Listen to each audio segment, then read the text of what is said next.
As you can see, this road, it has been completely locked for 3 months. We are unable to access.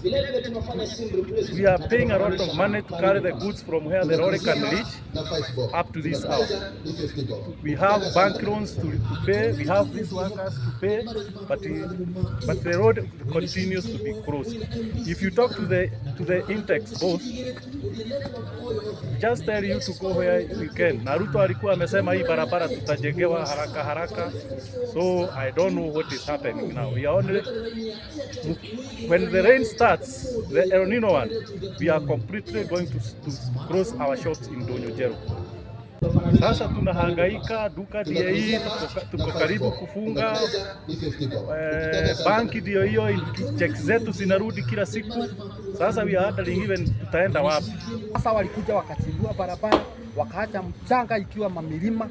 Sasa tunaomba serikali hawa watu warudishe barabara venye ilikuwa, ama watoe hii mchanga watengeneze. Kwa sababu sasa sisi tunategemea hii kazi tunafanya. Lakini siku hizi tunakaa hivyo tukigojea customer hawakuji, kwa sababu watapitia wapi? Na hii barabara haipitiki. Magari imehamishwa kwa barabara zingine pale. Hata hiyo haipitiki. Juu magari zote zimepotelea pale. Sasa tunaomba serikali hii barabara hao watu wahamishwe hapa ama watengeneze barabara. Sasa tunaomba hii Intex ndio kampuni yenye ilipewa hii na kandarasi. Walianza kandarasi na wakaweka mchanga mingi kabisa hapa. Alafu baadaye wakaenda wakachibua pale juu. Wakaanza pale. Sasa wakatuachia kiingilio ya town imekwama kabisa. Lakini pale juu wanatuambia wameambiwa wafanye mahali kidogo ili walipwe. Tunaomba kwanza waachane na hapo. Waanze kwanza hapa chini. Hapa kwanza, hapa watu wanaingilia. Waanzie hapa waachane na huko juu.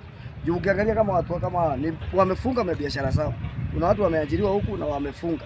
So tunaomba iharakishwe na waache huko juu. Kwanza wakuja waanze hapa kwanza. Tunaomba hivyo.